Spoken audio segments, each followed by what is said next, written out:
Alright, y'all, what's up, man? We back watching Channel 5.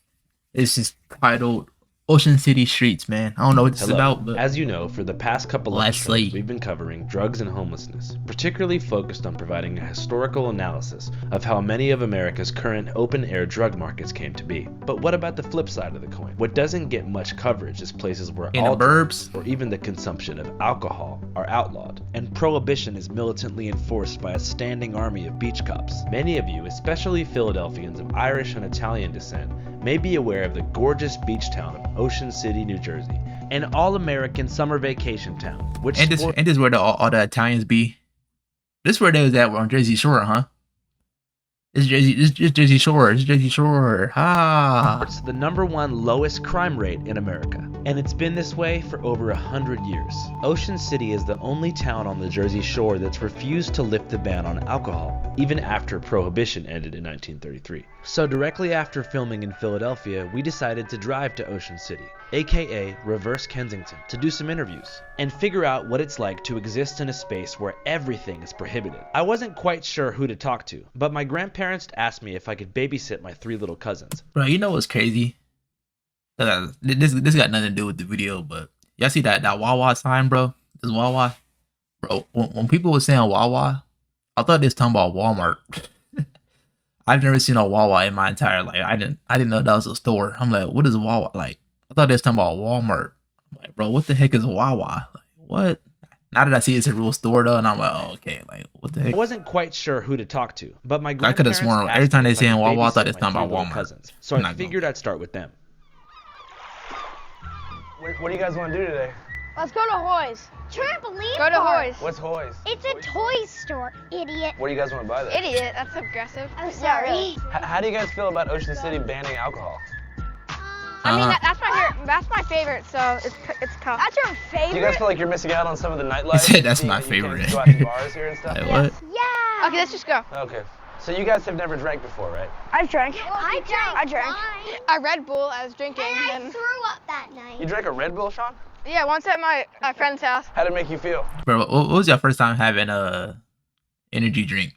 I remember when I was a little kid, I wasn't allowed to drink energy drinks, but I think I had like a sip of a Monster when I was like 12, bro, and like, oh my god, that was one of the best drinks I had in my life. It was like a blue Monster, bro. I don't know what it was, but that shit was buzzing. But I only had like one sip because I wasn't allowed to drink it. I don't know. That shit was good as hell. You guys know that like this is the only town on the whole Jersey Shore where you can't go to a bar? I'm peeing on that car. What's up with that? So we can get anything we Yeah, want? they doing whatever little you kiss. Don't get lost. I'll take all these. Oh, can you get me AirPods? Yeah, sure. Oh, great. Think or not? Are you actually? Yeah, whatever you guys want to get. Are you actually gonna get Ooh, I like Yeah, whatever. whatever I want. Anything you want. This is why you're my favorite cousin. Thanks. Before we check out though, I gotta do a Okay. monologue about Prohibition. Yeah, and Prohibition. In 1919, America made alcohol illegal nationwide. I don't really care about this. I don't care. It's BS. Let's go. Okay. I don't even guess. know what to get. All this stuff's for kids. I mean, they have no Why reason would to it be- care, bro. They like 5. That shit was I'm not 100 getting a years puzzle. I ago. don't have that kind of You attention don't span. like puzzles? No. Neither I do don't have I. the time. Yeah, he's famous, Stevie. Think better for him. Look at that receipt. It's all worth it for family. You guys Eat help me it. carry some of this stuff? I got you. Thank you guys so much. Have a good one. Yeah. I will. I hope you guys enjoy the $500. After leaving Hoy's, I felt conflicted. On one hand, it was nice to treat my cousins to a fantastic afternoon. But on the other hand, they didn't know much about the history of Ocean City. Obviously. So I decided to drive to the boardwalk in the epicenter of town to start this report all over. It's Ocean City, New Jersey, a coastal resort full of Philadelphia families, once called the happiest place in America. The And I can happiest be a place in personal America. witness. I've been coming Jersey to Shore. Ocean City since the year. So you talking about Mike the Situation, Ronnie said. Mike the Situation, Ronnie, Sammy. They made it the happiest place sign. Here I was born, and it's been the most fun I've ever had in my entire life. It's been freaking awesome. No, but seriously, from the hermit crabs, to the caramel corn, to soft serve Core Brothers ice cream, which always has the right amount of jimmies, To the amazing t-shirts they have for sale at a low price. Ocean City's the best. But now that I'm an adult looking back, you know what I realized? I've never ever seen anyone getting drunk in Ocean City in my entire life. And you know why? This place was founded with one rule. You can't be drinking. To get a better understanding of This why fits me Ocean crazy. City enacted this prohibition policy, I decided to catch up with Ocean City town historian Mr. Bill to get some answers. Mr. Bill. This is Ocean City, New Jersey, a historically dry town. It remains that way to this very day. The motto of the town, which was done in the early 1900s, is America's greatest Christian family resort. And the fact that they are dry gives it an atmosphere where families feel comfortable to come and vacation here. To learn more about the history of Ocean City, So that was New the Jersey, point, I is to get decided families to to go to vacation Uncle Bill's there. Pancake House to meet up with my grandma, aka Mama, who's been taking me to Uncle Bill's since I was a little kid. She told me that Ocean City's roots as a dry town came as a result of rampant alcoholism in the 1800s, which inspired something called the temperance movement, a coalition of Methodist women who encouraged people to drink less. In the mid-1800s, drinking seemed to kick up in this country. Alcohol was mass-produced, it was cheap, and it was getting stronger. And women didn't go into bars. So it was just the men who were doing this, and the women felt it was creating an atmosphere of domestic violence, of poverty, and death. She's not wrong about that. So That's they what banded it creates. together If you're addicted, to at really least. educate the country on the dangers of alcohol. This is pre-Alcoholics Anonymous. When women didn't vote, but the women were the driving force behind educating everybody of the dangers of alcohol. Yeah. And they even took it further with that Carrie Interesting. Nation and her hatchet. She used to go in and like knock down saloons and stuff. Between 1900 and 1910, Carrie Nation is arrested more than 30 times. But it doesn't dissuade her from what she sees as a divine calling. She used to go into the bars and just mess up the whole entire bar. Walk in there with that little hatchet and start swinging. That's crazy. She OG. She would start chopping up bar rooms, chopping up the beer barrels. And drugstores, because pharmacies would sell medications that were laced with alcohol. So That's it's almost really? like, get my drink there.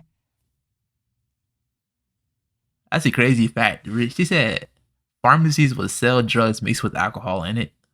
That's crazy. You know, I'm gonna get Do my they still drink do that here. now? And suffragists would go in and hatchet up the bars. The husbands must have been really pissed off. I would think. Just imagine, it's 1905 and you've been working your off all day at the shoe cobbler depot, paper mill, or tire factory just to finally unwind with the boys and knock back a couple cold ones at the local saloon. Seemingly from out of nowhere, your wife and all of your homies' wives Bro, look at these women, bro. Why in every old picture, bro? Seemingly from out of nowhere, your wife In every old picture, bro, they always look like 90 times more old than they would look now, bro. Like, all these women look like they like 70, but I feel like in this, besides like her over here, maybe like if I look close enough, you can see that they look young, but like off the eye, bro, they look like they 80 years old, bro. They're probably like 15. They're probably 15. They look 80. Yeah. and all of your homies' wives kick Probably open 'cause the it's doors, black and white. spaghetti western outlaw style, and rush into the bar like a SWAT team, all wielding hatchets and screaming at the top of their lungs. The terrified bartender, who's been indoctrinated by a rigid honor code, watches in disbelief as they all vault over the bar top and destroy his entire inventory, hatcheting dozens That's of tough. whiskey bottles as glass shards fly around the room and they shriek like a pack of wild hyenas. The men just stood there by the side and just watched her because it was considered ungentlemanly for them to fight back against a woman. Once every last bottle, flask, and shot glass has been reduced to a pile of glass and rubble, your wife approaches you and grabs you by the arm, leaving you with a final message. Get in the car. We're going to Ocean City. That was the reality in 1905. Yeah, you would have thought that women would I think you went through a gotten whole the vote story. first and then Like, what? the power to change this, but when your family's being impacted, maybe that's not how you think. Let's just get this changed now. And this is my day-to-day living, because the family was dependent on the man's income. And if he's spending his income on alcohol and staying away from the family in bars, that's got to impact how that family develops and the examples that it set for the males in that family, that this is an okay behavior. And then that impacts the paycheck, and that impacts food, you know. So it's really basic things that you need: a roof over your head, food on your table, and here's a man who's had so much alcohol he cannot perform. A Upon further investigation, I was shocked. On that B-roll, that nigga not on alcohol. That's not alcohol. He on something else. I had no idea how much people actually drank in the late 1800s. In 1830, the average 13-year-old American male drank 7.1 gallons of pure alcohol every year. That's about 5 beers a day on average. A 13-year-old? Oh. But before like education and like niggas got smart, bro. Like hearing stuff like this like in 2024 is crazy. A 13-year-old drinking 5 glasses of beer a day. I don't drink 1 gallon. Beer is nasty anyway. Why do you want to drink beer anyway? It's just nasty. Like what? They were drinking fucking not even Bud Light. They were drinking some nasty. Bro, what? They were drinking moonshine. They were drinking moonshine. It's not even beer. Like what? This is nasty. By 1910, that number actually dipped down dramatically to only 1.5 beers per day on average. Still, Congress felt that American society was being besieged by alcohol and the problems that came with it, such as family violence and saloon-based political corruption. Many of these congressmen's wives were members of the Women's Christian Temperance Union, the same one that founded Ocean City. And so in 1919, Congress passed the 18th Amendment with a 68% supermajority, and so Prohibition began. For 14 years, it was nearly impossible to get a beer, right? No, the market only went underground, to speakeasies. It was a lucrative business that organized criminals quickly monopolized. Among the many gangsters that achieved legendary status in the speakeasy scene was Al Capone in Chicago, who is believed to have amassed a $100 million fortune just from bootlegging and running speakeasies. Here was his justification for doing what he did. I didn't believe in prohibiting people from getting the things they wanted. I thought prohibition was an unjust law, and I still do. Though Capone saw himself as a Robin Hood-style freedom fighter, he ruled the underworld with an iron fist. It was his men that were believed to be behind the bloody Valentine's Day massacre of 1929, in which 7 rival bootleggers were shot execution-style by men posing as police officers. Needless to say, from an organized crime perspective, Prohibition was a nightmare and essentially created the mafia as we know it today. The word mafia, much like the word cartel, is almost synonymously associated with evil, but they both began as opportunistic groups of mostly immigrants who looked to America for a better life and found fortunes by supplying our insatiable demand for booze and drugs. Needless to say, Prohibition backfired, and by 1930, Americans actually drank more alcohol than they did before it was outlawed. Not to mention, the stock market crashed abruptly in 1929. The Wall Street crash of 1929. I know that probably just made it worse. The Great Depression. Imagine you going through the Great Depression and you can't drink you can't do no drug or nothing. You just broke and just sitting there. Hey man, I know it was so hard, like bruh. I would say probably the hardest times to live is probably the Great Depression and right now. It's probably the 2 hardest times to live, bro. Cause yeah, I know it was tough.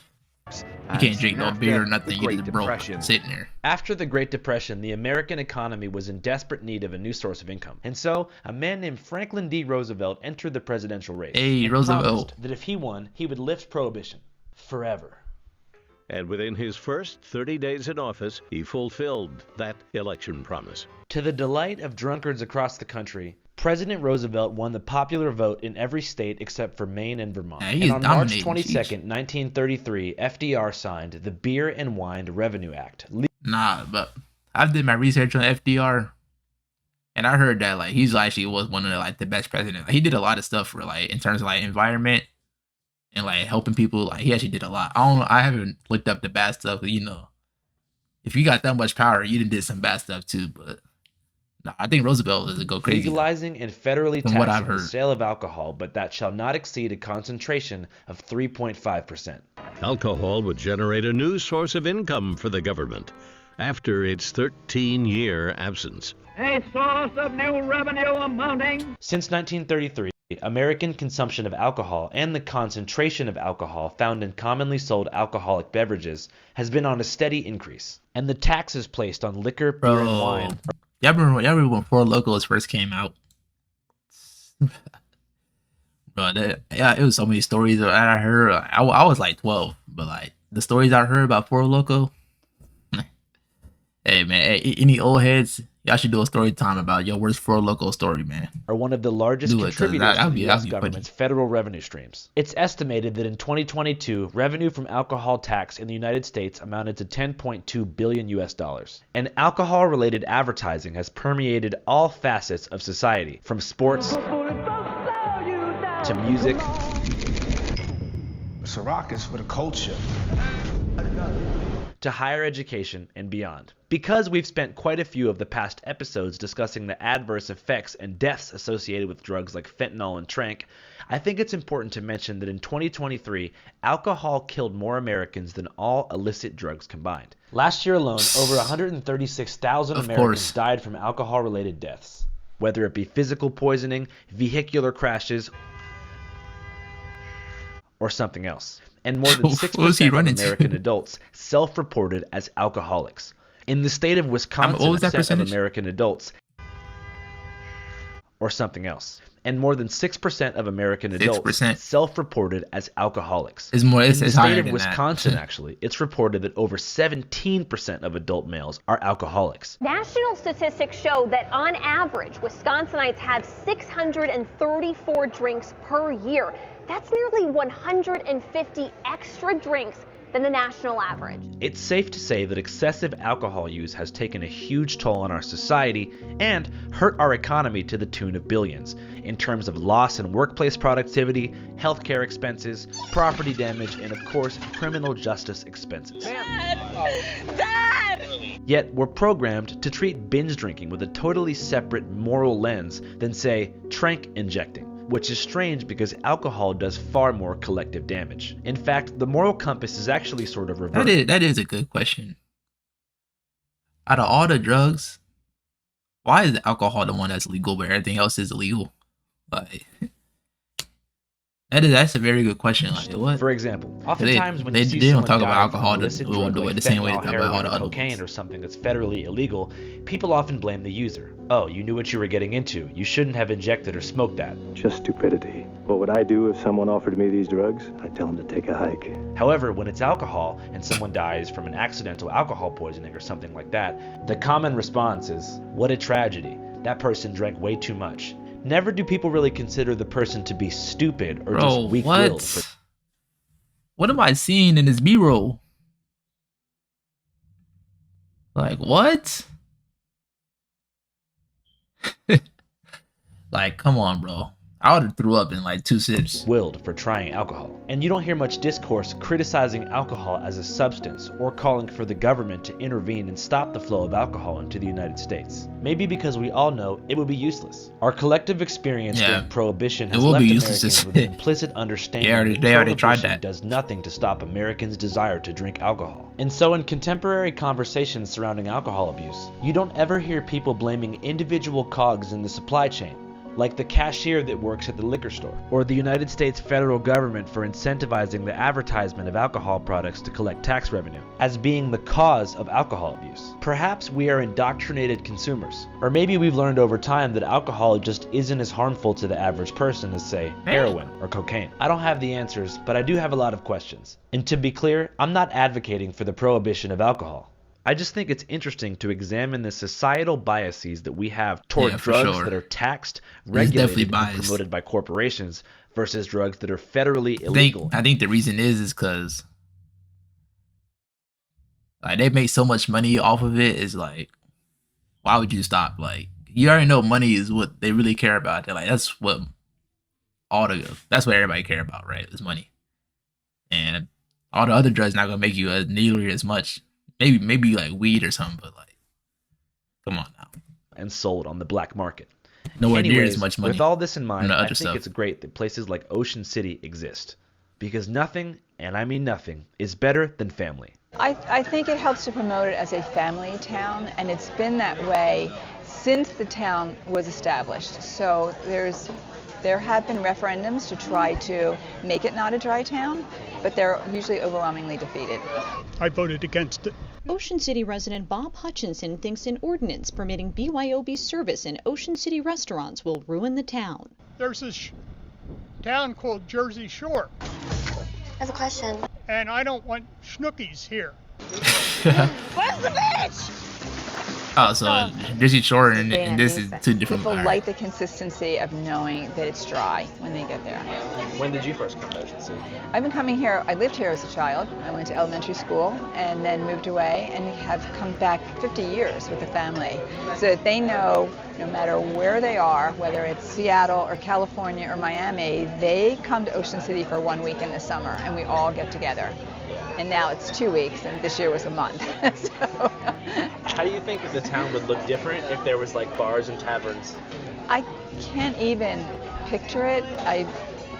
It hasn't been that way ever. It would be, and it's not that you can't get a drink. I mean, you could leave the island and go anywhere you want and still get the seashore atmosphere, but I can't picture the town with bars or, too many years of coming here the same. Mama mentioned that off the island, it was a totally different world, and I knew from personal experience that she was right. The night before our breakfast at Uncle Bill's, I did some undercover research in nearby towns to see what the heck was going on. First, I began in Atlantic City, only about 15 miles north of Ocean City. It was so there. Not only were the casinos full of sad, hungry gamblers, but a homeless woman called me a honky, my first time being called such a name. No, but in all seriousness, Atlantic City was a sprawling mess of decaying buildings, abandoned storefronts, liquor stores, this what happened whenever it's bars. After Atlantic City, I went down to Sea Isle City to the south, to a bar called Shenanigans, and once again, pure and sheer degeneracy. 20-year-old Americans with fake IDs, grinding, to the voice of Lil Yachty rapping the chorus to the song Broccoli, one of the worst songs ever created. Bro, the way he explained it, his situation is like, and outside, I witnessed a fist fight between a pair. He said, listening to Lil Yachty singing the song Broccoli. That's fathers and their sons. You dumb motherfucker. That's right, two dads fighting each other and their sons duking it out simultaneously. You're not gonna say sorry. Put your phone down. I'm working security. I'm just making sure everything's good. Bro, you might as well lead the store, bro. It was horrifying. By the time I got back to Ocean City, I was so relieved. And for once I understood what the temperance movement was all about. Yeah, I think it's simple. It's, they saw families destroyed or harmed through abuse of alcohol, and they wanted to create a system that precluded that from occurring. Still, I was conflicted. Sure, Ocean City is a peaceful and quiet family town, but everywhere you look, there's police officers, surveillance cameras, and the feds constantly breathing down your neck and checking your cup, smelling your cup to see what's in there. Is that freedom? I'm not sure, but one thing's for certain. As we learned in Ocean City, many Americans live in a constant state of surveillance and online privacy infringement. And to be frank, I'm sick of it. That's why I use NordVPN. A VPN.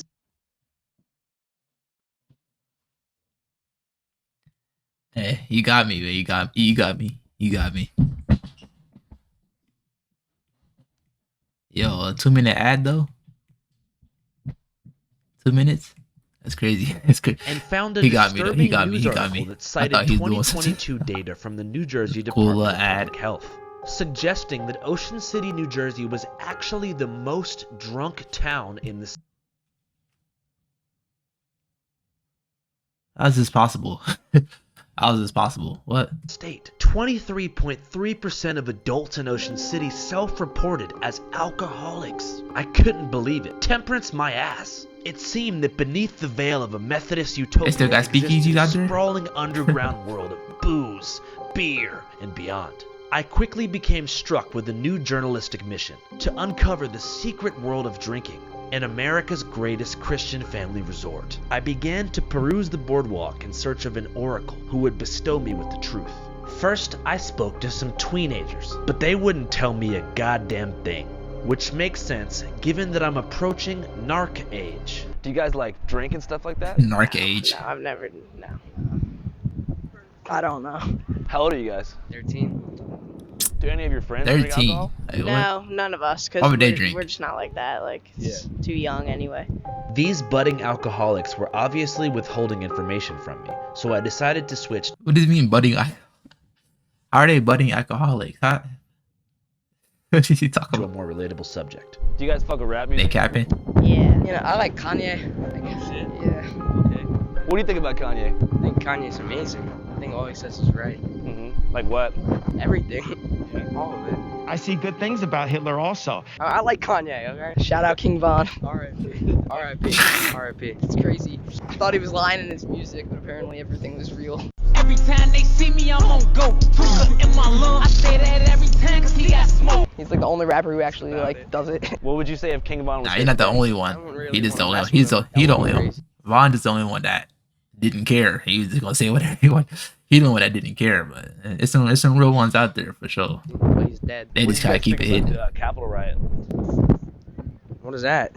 I feared that perhaps I was getting genuinely too old to have a conversation with 13-year-olds, so I decided to move on. I stumbled across an older gentleman on the boardwalk, sitting alone as if waiting to be interviewed, who once again propagandized me with the myth that Ocean City is a dry town. It does lend itself towards more of a family-friendly atmosphere, Methodist enclave. So that being said, things might get out of control if you add alcohol, and then of course the families don't want to be involved in that. I'm old enough to, you know, college breaks, we'd go to Daytona. Nothing better than Daytona bike at the Cockaberry Campgrounds. What is this? Is old dudes paying to wipe stuff on? What the hell? Bro, I don't. Any special talents? I'm just get past making her feel good. Which was a lot making of fun. Her feel and good. It was a very long time ago, but things did after a while get out of control, especially at night. Fucking love it. Come here for 11 years. 11 goddamn years. And then if enough people get inebriated at the same time, there can be a lot of civic damage and a lot of consequences that nobody initially planned for. Civic damage? I know a paid actor when I see one. I began to feel like my mission was a lost cause. Then, in the 11th hour, I spotted a young shirtless teenager, possibly 18 or 19, drinking. I think not a teenager, he said he was drinking Don Q. Don Q? Hell yeah. But still wouldn't tell me where he got it from. It's a family town. You don't come here to drink unless you live here, but you do drink here. All the time, yeah. For years we've been coming here and getting shittered, and you got to do it all secretive. You got to just, I don't know, you can't really have any fun. If you want to go have fun, you got to go somewhere else. Fuck Ocean City. After interview upon interview with locals who proclaimed that Ocean City, New Jersey was some type of sober safe haven, I began to feel like I was being propagandized, North Korea tour guide style, by controlled mouthpieces of the temperance movement, who were attempting to generate positive PR for the town. At the end of my wits, I saw a shoeless, shirtless, draft dodger-looking type of guy sitting at the men's bathroom on the boardwalk. So I decided to sit down, crisscross applesauce, and talk to him. He seemed like a straight shooter, a philosophical man, one who doesn't beat around the bush, but cut straight to the point. How do you feel about Ocean City being a dry town? Well, they have a very large liquor store right across the bridge in the other town. Directly across from Ocean City. Right, which would probably point to the fact that if people aren't allowed to drink, then they'll find other ways of doing it. So you feel like this prohibition thing is maybe just a smokescreen? A smokescreen for what? An underground drinking empire. Not necessarily. My point is that regardless of what the law says, if people are dead set on doing something, then typically they'll find a way to do it. It's good to respect the law to a certain point, but at the same time, laws are more of a representation of where the people are at in terms of their consciousness. And someone that refrains from drinking could be doing so for a good purpose. So it could be representing something good, but conversely, if someone wants to oppress other people and force them into adopting their beliefs, then it could be negative. So even the interpretation of a law can be based on the person's perspective, and it can be good in the same way that the application of it is good or bad. It's all about the individual. If people want to find a way to do something, typically they'll be able to do it. So it's not that prohibiting something makes it more attractive. It's that people are gonna do what is in their intention regardless of what the law is, for the most part. So it's not necessary to be too up in arms about whether a law is good or bad. They think he's Socrates or something, boy. Think he's Socrates. He been sitting down there thinking for 2 hours. Recognizing where the vibe is, where you want to be, and to try to gravitate towards something positive. Respect. Thanks, man. Have a good one. Appreciate you. I really appreciated this gentleman's honesty, but still, I felt like he was hiding something. I began to think back into the 1950s and 1960s, when all the songs were about the shore and the boardwalk, and then I remembered a specific song, Under the Boardwalk. And that's exactly where I found my first clue. Get from under the bridge. 4.5% alcohol, vodka lemonade, right here under the boardwalk. Dry town my ass.